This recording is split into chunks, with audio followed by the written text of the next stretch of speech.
Hello YouTubes! On my last Fix It Friday I failed to repair this Proto 2000 CP rail locomotive. If you were watching you will have noticed it literally disintegrated in my hands. I think this section to there is reasonably straight, but this bit is definitely bowed up. I hardly touched that. If you watched to the end of that video, you would have seen the remains of this beastie getting carted off to the scrapyard using a big CP rail locomotive. But what you didn't see was how that big locomotive runs.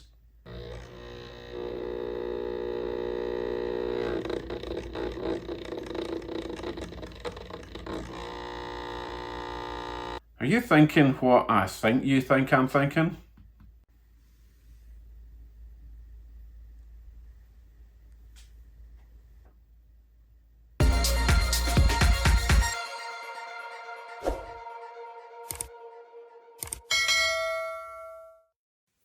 Now, I actually really like this old loco, but I never run it because it is so noisy.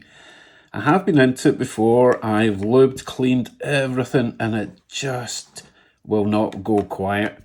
So before I dig out all my tools, I want to remove the shell and see if there's any chance that we can fit this motor in. I don't even know if it's all-wheel drive. I think it is, but let's find out. Make sure, because this is not going to be an easy operation. It would be awesome if it was an easy operation, but very unlikely. So we just have one screw holding this. Look at the size of that. Wow, that's big. But it doesn't really perform like a huge motor, so I don't think... God, that looks tiny. Let's see then, what have we got? Drive shaft ends are obviously not the same, but we might be able to swap these bits in there. The shaft comes out at that point at the back the same, and oh, we might be lucky. There might be a bit of wiggle room. Like those joiners there might go on that shaft in there. You know, basically take off the flywheels, because we won't need the flywheels if, I mean, it's got a massive flywheel anyway. And height-wise might be fine using this little isolated motor. Wire it up there and there, through that wire and that wire. It doesn't look too bad. Right, you know what? I'm going to grab my tools, take this a bit further. Okay, I have my tools and I have my soldering iron at the ready. Let's dive a bit deeper. First of all, if anyone's got an idea on what on earth this is, there's no markings on it. Is it an AHM? I know they make single giant flywheel motors. Other than that, not a clue. Now, I do remember when I was in at this before, it's got a weird way of sending the power. The red wire is just for the bulbs, by the way, so ignore the red wire. All we've got on this terminal is a bit of wire going to the body of the motor, which I think is earthed to the chassis. So I think it's kind of like the Aperns. One side picks up from the chassis, and the other one, I don't know, it's this little black wire down here is going down to the front truck there, and I can see pickups going to the wheels on one side, but not on the other.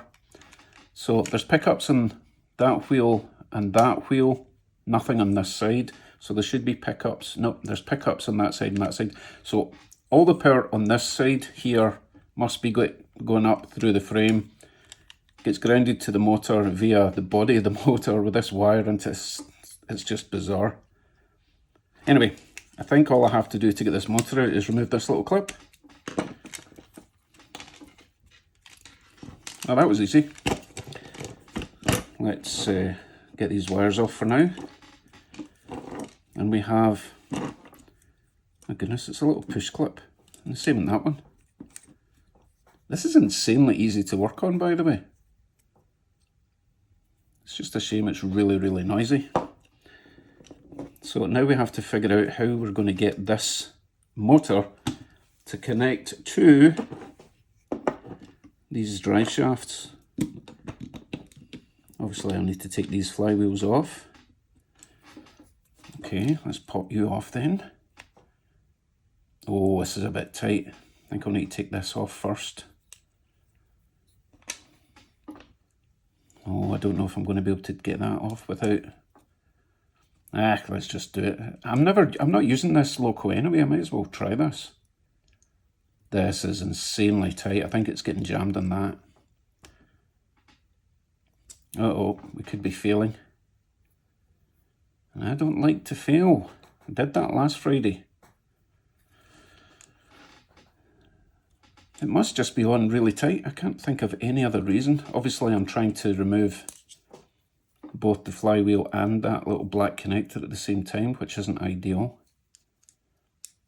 I'm going to try very carefully with a pair of pliers and pull that off first. See if that helps. You don't want to come off either, I see.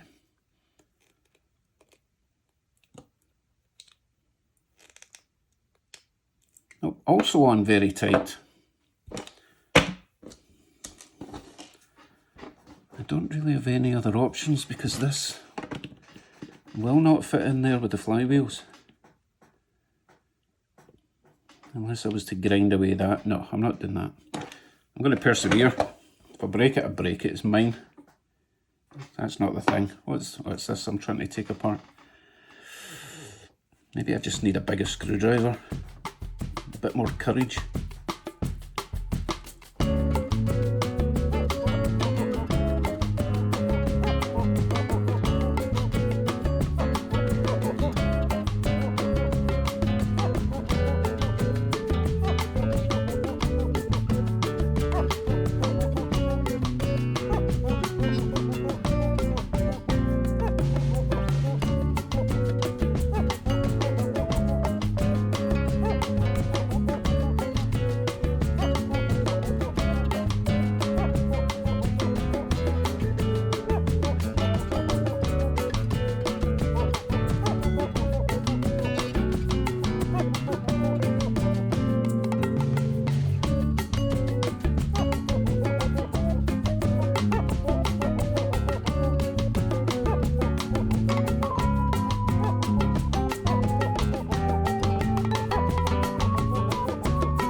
Bent the motor shaft.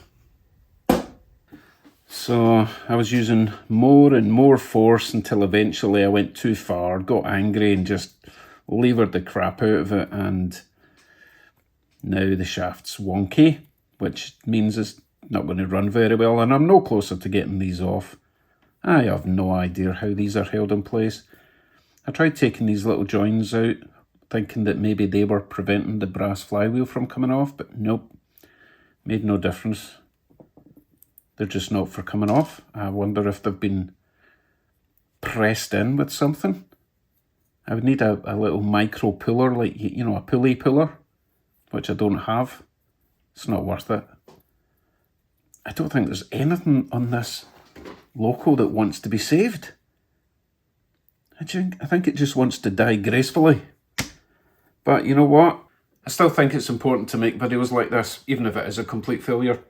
Now, if you've got a pulley puller, then you probably would be able to get that off, but normal people don't have tools like this. So what I'm going to advise is, don't touch one of these motors, okay? If it's working, put it to the side and wait until you can actually use it somewhere as a replacement.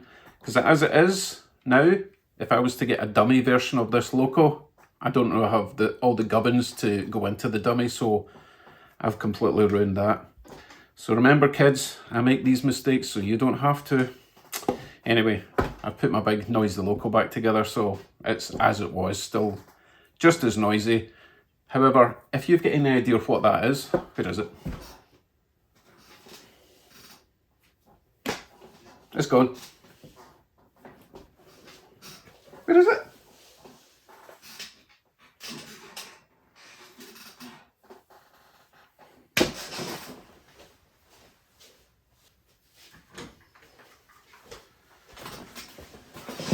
I put it back in the shelf. I was in a huff.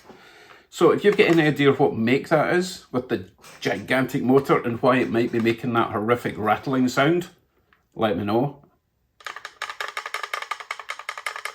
I think it's the gears, but you know what? It works.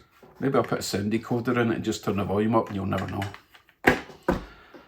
See you in the next one. Thanks everyone. I need a win.